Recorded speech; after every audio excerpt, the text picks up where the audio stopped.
All right, welcome, Oliver and everybody else, Welcome. to our session this morning on returning to work. So, my name's Nina, and I will be your moderator and host for this session. I'm very pleased to be working with my colleagues, Georgia, Tomasz, and Christiana, and we will do a round of introductions shortly. Why this topic? Well, we felt it was super interesting to be looking at what people need to be able to return to work. And the fact that the world is slowly opening its doors, it felt like the right time to be talking about this. What, why, and how? So, what did we do? We did a small research study. We wanted to find out, because we are super curious and love data, what people needed to feel ready and motivated to return to work. We love data and research. And as this is very relevant to not only ourselves, but the majority of the world, we wanted to explore this topic. How did we do this? Well, we used a really clever tool that allows you to add your opinion and vote on the opinions of others. It's basically qualitative and quantitative data all in one place. And this was like amazing when I first saw this. It was light bulbs flashing. It was just brilliant. And I was really excited to utilize the tool. So now that you know what we did, why we did it, and how we did it, I'm going to hand over to George and Tomasz to talk a little bit more about the opinions. Thank you, Nina. For us, for Christiana, Nina, and myself, this was a very important question. So, what do we need to be more confident and ready to return to work in this last quarter? So we realized that the measures are relaxing, but now they're lifting them up again. And what can we do to have employees feel more safe, more productive, engaged, et cetera, et cetera, et cetera? So let's just hear shortly from Tomasz. Why did you let us use it, basically? We did some similar survey when this whole COVID situation started, and we checked it with like 200 people. How can they work at home? What are the best practices and what are the challenges? And we were obviously curious, how can we change this into for a hybrid workforce? So that's why we wanted to participate in this. Mm-hmm. Well, thank you for being generous on that. And when Nina, Christiana, and I were actually thinking what's the main question, this is what we got. And the point is of asking one question, having everyone discussing about it. And Christiana, can you lead us into the opinions we gathered? Actually, we took out top five and bottom three for this discussion. And yeah, let's see, two of you, Christiana and Nina, how do you read this? Yes, thank you, Georgia. Well, obviously, the most important is an employer who understands our needs and concerns. The question is here, what are our needs and concerns? As I previously said, actually, it goes much more on the emotional side. Since Corona has started, I have noticed as well in my work that people are getting much more crisis situations. They need more crisis intervention. And why is that? Because they're just the first thing to make us ready for work again is to take care of ourselves and our mental health. And actually, I think that's crucial. Of course, before we had our emotions in place and everything as well. However, with Corona, this is really exploding, and it's much more, let's say, personal concerns about the family needs, employer who understands us, who understand that we have the choice to work remotely as well as to be in the office. This is the second one, actually, the choice to work remotely. So some people are really forced from their companies to go now back to work, and they don't want that. So basically what you're saying, the personal needs are basically underlying let's say, the business needs or the professional perspective of the needs? It looks like, I mean, for instance, I had yesterday a conversation with a small team from private banking, and they all said, to be honest, we don't want to return back to work. If you ask us this question, we have much more work-life balance. Like at the beginning, Oliver said, I mean, now I'm not actually, I'm in the home office. A lot of people who are commuting, they don't need to do that. They have much more time with their families and much more, let's say, balanced life, and they can choose when and what to do. So people, looks like, want to do that or to keep that. Then, however, still clear and communicated social distancing and hygiene measures in the office are very important too. So people want to be sure that when you go back to the office, you have all, let's say, you're protected, are not going to get infected with COVID and bring it back to your family, who is probably, at home. I mean, schools are again now closing in Austria partly, so it's again very challenging situation.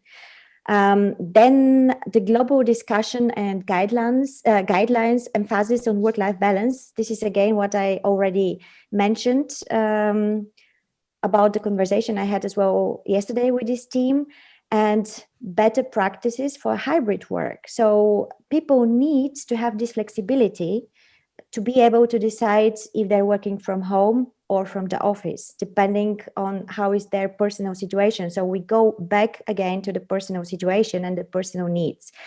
But maybe to deep dive, maybe Oliver, you would like as well to write in the chat box, or we have prepared some polls, which and Marina also joined us. Welcome, Marina. Yes, feel free to type anything in chat crosses your mind right now, or if you have any questions during this webinar. I think from my perspective, what I'm looking at here is what I find super, super interesting is that what was one person's opinion, and then a whole bunch of people saw that and actually agreed with it.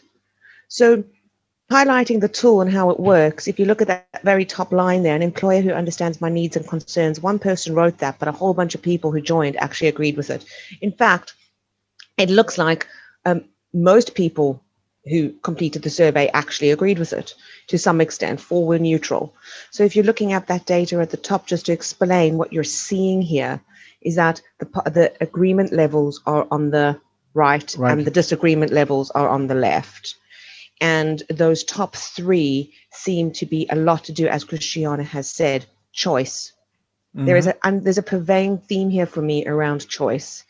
I want to have the guidelines, I want to be able to talk about it, and then I want to be able to choose. So if we're looking at these bottom 3 opinions, thank you, Georgia, what you can see is that 3 people wrote these opinions. So these were important to 3 individuals to some extent. They needed a weekly COVID test. They needed to be able to ignore the restrictions, which is just weird. And they also needed a car. However, the majority of the people who voted didn't necessarily agree with these 3 opinions. So if I was sitting in an organization, I would probably think, yes, there are a couple of people here, or a few people who this is important to, but I want to solve for the majority. I don't want to solve for the minority. And therefore, I would be looking at the opinions that most people agreed with. So what's interesting here that you say, okay, this is important to somebody, but not everybody. And with the limited resources we have in organizations, or that organizations have, it's important to be able to solve for the majority. We spend a lot of our time as consultants working with organizations, and they focus on solving for the minority of people. And the key thing I want to stress here is that whilst this is still important, we don't discount the importance to somebody. We do want to focus on the top opinions. Does anybody want to add anything to this? We've seen something similar in a bigger survey. So this is obviously a survey where people from different companies joined in, but in a bigger survey where we asked like 1,000 people in the same company, we've seen the same problems coming up, like the loud minority who said that, why do you even wear a mask in the company? Are you having COVID? Because obviously it's just only for those people. and like 95% said that, no, please don't say this. So it's always hard to see for a consultant or for an HR professional who is which opinions are important for the majority and which are only important for minority. And I with totally that, we agree. also, I'm sorry, with that, we also need to take into consideration a time frame. When we're getting that data, when are we analyzing that data, how much time passes, and when can we act upon that data? Because especially since March this year, even if we have this data within a month, 4 weeks is already too much. 2 weeks is already too much time distance in that sense. So I think what Tomasz said is really important. The loudest duck, it's a saying I often use in organizations. The loudest duck makes the biggest noise. And you often find the one person standing up on their desk, if you can take this metaphor as an example, and banging their chest and saying, I don't want to wear masks in the office. But using a tool like this and being able to get other people to vote on that opinion, not being afraid to be shouted down, not being afraid that they're going to be bullied if they don't agree, this gives them a safe place to be able to disagree with the loudest duck. Sure. And that's what I think is pretty cool. Which goes back to the choice of the people and let's say as well to their emotions and to be able to share those. I think that helps people to get more productive and to feel safe. To feel that they're, let's say, somehow making a contribution to the company and to the company's success. So for this is as well a crucial tool, actually, if a company decides to use it. So here's some categories that were organized. Tomasz, do you want to talk to the slide? I just want to show the main categories. So inside of this bigger circle, you can see the middle. Those are the main categories. So organizational issues, individual motivators, leadership, team, and metric, which is not so important in this case. For me, it was it's pretty obvious that working conditions are really important. So bigger surveys, we only also see what Christiana said, that some of the people wants to go to the office, others don't want to go to the office, so it should be their choice, and organizing this whole reality is obviously interesting. The other interesting aspect for me was the role of leadership in this. So yesterday I talked to a really, really smart guy, and he said that what he was observing in this last period is that several people, he saw before also that especially at multinational companies, there are like real leaders and there are managers who are just managing their team. And he believes that in this last period, you can really see the difference. Are you able, like a leader, to keep everybody together, or were you just a manager who was hanging around and checking everybody's screen if they're doing their job? So that became an underlying issue, because sometimes now you have to become a real leader and take care of their emotional needs. You have to understand their stress and anxiety and take care of them, and that's not for everybody. You know, Tomasz, when we did a research study a few months ago around performance management during COVID, and this was the project that Georgia and Christiana and I worked on, the three key things that people wanted to change in their organization were around feedback, leadership, and culture. And it's very supported, that data is supported here, whereby people, the most important thing that we're seeing is people want their leaders to lead. They want their organization to support them, and they want more opportunity to have a dialogue, feedback, a constant dialogue.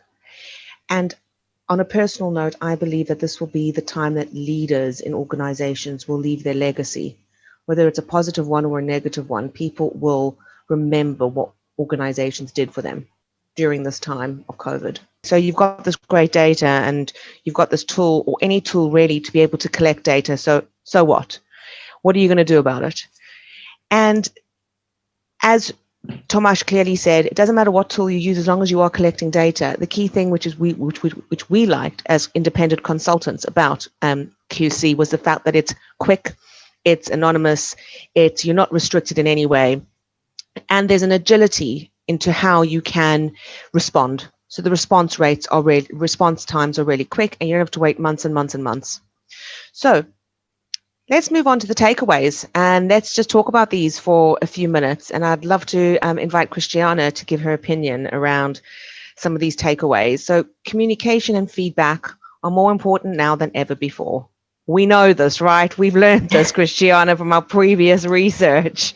Absolutely. Thank you, Nina. That was actually from our research on performance management, whereas we worked together with George and Sylvia to share as well their expert opinions, like from profit and non-profit organizational view. And it was, I mean, at the end, it doesn't matter. People just need the communication. They need transparency, especially in such situation like COVID. I mean, according to Ivanti research, which they did with more than 1,600 companies, due to the COVID situation, 93% of organizations are now working remotely. I mean, they have to. So it's even more important to give structure, to communicate, to be transparent and give feedback to the people so they know, they feel more secure, they know how they're contributing, and they feel more, let's say, heard. They feel that their leaders are caring about them, and this ultimately makes them more motivated and wanting to perform. And Georgia, I know the second takeaway is one that is so close to your heart. So do you want to take us through that? Well, sure. Thank you. It is possible and important to maintain communication and feedback. Yes, of course.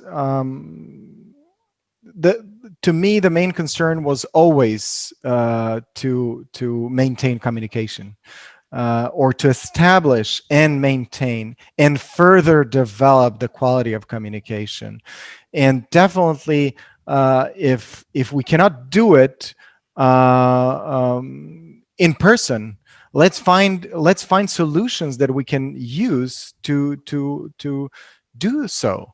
And of course, doesn't matter what the solution is or what's the name of this solution, as long as it works for you to maintain that communication. That's great. And when it comes to regard to QC, it's as you, Nina, said when you first saw it. Wow, this is a great. It's quantitative, it's qualitative at the same time. It's quick, it's anonymous. So yeah, it works. So it definitely helps us to see what's going on in one organization, and that's great thing. And from there on, we can move further discussions and pinpoint those pains or successes that we had. And Tomasz, you have a view that QC is about agility. Do you want to talk us through that a little bit as a takeaway? Yeah, sure. Maybe not from the perspective of the tool, but generally, okay. We meet a lot of HR professionals, and we see big companies struggling to become agile. And what we've seen in several times that they just bring in some trainers who set up really cool and interesting workshops. Everybody's full of energy. They put together some Lego, they are drawing, they have workshops, and then they leave the room and they can't connect that to their reality. So it was the same like with the previous buzzwords, like digital transformations, that you go in like a consultant, you're super cool, everybody's full of energy, coffee is good, but then the organization doesn't change. So the big question for me, how do you connect this to your work? And in our case, or you can use any other tool, you just get feedback and you start to work on that feedback. Basically, it's pretty simple. You can do that with interviews, you can do that with surveys, but people have to feel that you started this machine which gets feedback and then act upon that. That's the whole agility. It's the same like product development that we do. Getting feedback and then acting on that and trying to do this faster so people can people can start to trust the company, because I think behind all of this, there's a chance that you trust the company that it can get better. If you are working at a really boring state company, you don't trust the company. If you're working in a small, cool startup, then you see that you can change. And obviously, big organizations change slower. But the only thing which is important, then you are getting better. And you know, just to add to that, because that was a perfect summary of, I suppose, the key takeaway for me is that start. Don't wait for it to be perfect. So you've gotten this feedback, do something. Just start, make a change. All it takes is one small change, and then your employee base and your workforce will start to see that something is different and feel the difference. A lot of organizations, from my experience, sit and wait. They wait months for all the data to be collected and put into beautiful presentations and presented back. And then they have these focus groups with their employees to understand the data even more. And before you know it, it's 6 months since you've actually done the survey and nothing's changed. So being able to get real-time feedback, being able to actually see how it shifts through any cloud-based system. QC is one, there are many others out there, being able to see the trends and actually start having conversations and do something within a week, 2 weeks of getting data is pretty awesome. That's our final takeaway. So just to run through those again, and then to sum up, we know communication and feedback are important. We know it's possible and important to maintain communication. There are so many tools out there. QC is just one. Having an expert perspective help you frame the question is also something that's very useful. Introducing agility into your organization is best done via your actions, not these massive, beautiful workshops, as Tomas said, where the coffee's good and everyone's energized. It's all really about listening and acting, and then refining and listening and acting and continuing to do that. And so to sum up, that's my view. And anybody else want to add anything before we say thank you? I think you have done such a beautiful wrap up, Nina. So thank you so much for that. I think we all agree on that. And from my point of view, it's going to be important to spread the opinion and to show as well companies, okay, you're not alone. We're all together in this. And this is the way maybe for all to feel better, a bit better at least. Thank you. Thank you, Christiana. And of course, thank you, Nina. I told you were the best for this job. When we're discussing who's going to put together this presentation, who's going to moderate this presentation, I voted for Nina. And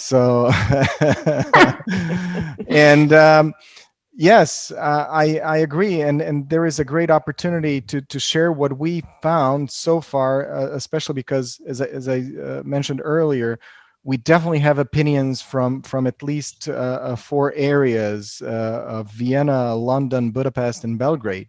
So we have different location opinions, and we can add on it. We can discover more, and for Endava as well. I mean, I'm sure that getting a different perspective, which is something that we did, really helps a lot, because some obvious things might just go away somewhere with all that noise of opinions or whatever. But I'm truly thankful and grateful for this webinar and working with 3 of you. I have to say, Tomasz is special to my heart, since we've been developing our relationships since 2017, right? Or 16, 17, something like that. And we've learned a lot about how people think, how companies think, how they behave together. And yeah, thanks for letting us use QC for this. And yeah, maybe Marina, maybe you can suggest if you want us to run another survey that we can analyze and bring more experts in to analyze data that is, of course, anonymous data, and to see how people are thinking on current issues. Yeah, it's a good idea. Yep. Wonderful. And on that note, we conclude our webinar for this morning. Thanks, everybody. Thank you. Bye. Thank you. Have a Bye. great day. Bye.